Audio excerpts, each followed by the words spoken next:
kembali lagi bersama saya, Dea Alphonse. Pada kesempatan kali ini, saya akan membahas mengenai kurikulum. Yang pertama yang kita bahas yaitu mengenai pengertian kurikulum. Kurikulum adalah perangkat mata pelajaran yang terdiri dari program studi yang diberikan oleh suatu lembaga penyelenggaraan pendidikan, di mana di dalamnya terdapat rancangan pelajaran yang akan didapatkan oleh peserta didik dalam suatu periode jenjang.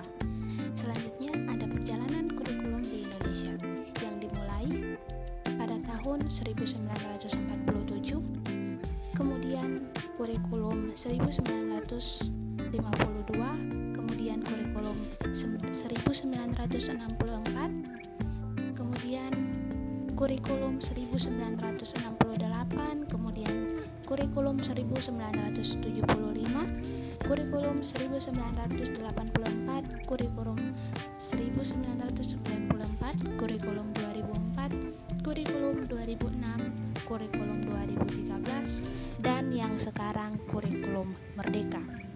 Apa sih pentingnya kurikulum? Kurikulum sendiri memiliki kedudukan sebagai otak dan jantungnya dalam pendidikan, sehingga kurikulum memiliki peranan dan fungsi yang sangat penting dan harus diketahui oleh semua warga sekolah, sehingga kurikulum merupakan salah satu faktor penting dalam kemajuan pendidikan di Indonesia.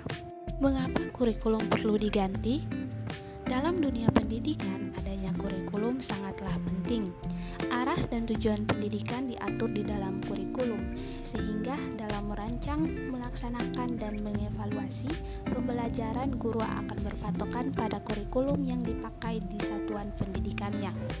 Mengapa kurikulum harus berubah? Kurikulum memang harus berubah. Mengapa? Tentu saja untuk menjawab tantangan zaman. Kurikulum tidak dapat dipergunakan dalam satu waktu terus-menerus karena dunia terus berubah. Maka dunia pendidikan sebagai pilar utama dalam membangun dan mendidik generasi harus pula turut berubah. Terjadinya pandemi COVID saja sudah memberantakan dunia pendidikan sedemikian rupa. Guru kesulitan mengajar, murid kesulitan mengerjakan tugas, dan orang tua juga tak kalah pusing membantu putra-putri mereka belajar.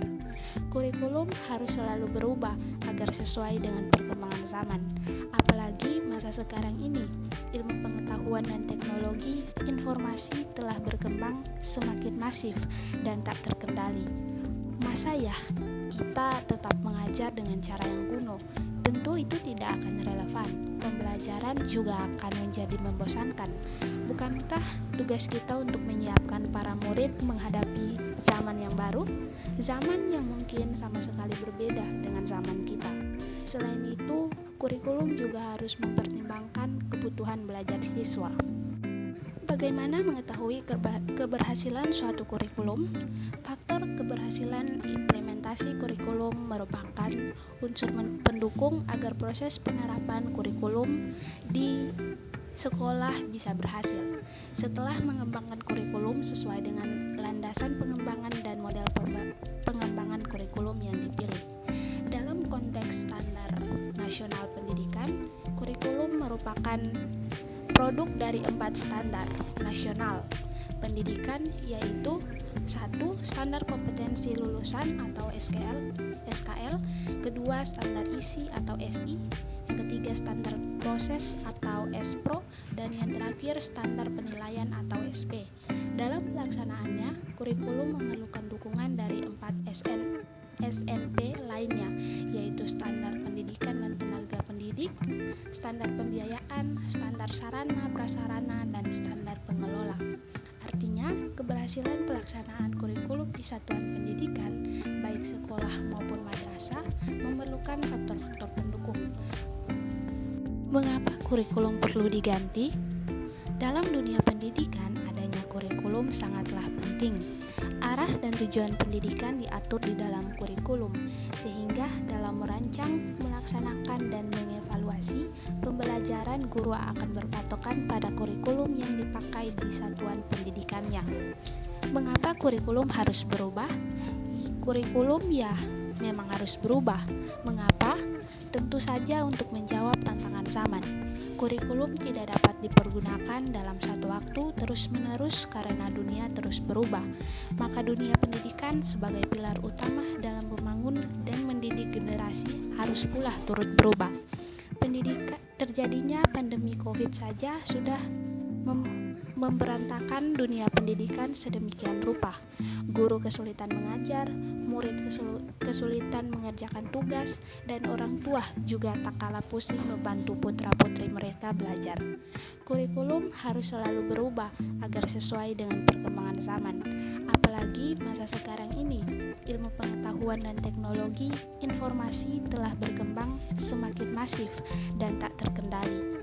Masa ya kita tetap mengajar dengan cara yang kuno? Tentu itu tidak akan relevan. Pembelajaran juga akan menjadi membosankan. Bukankah tugas kita untuk menyiapkan para murid menghadapi zaman yang baru? Zaman yang mungkin sama sekali berbeda dengan zaman kita. Selain itu, kurikulum juga harus mempertimbangkan kebutuhan belajar siswa. Mungkin itu saja materi yang bisa saya bawakan untuk kali ini. Jika ada kesalahan kata, saya minta maaf.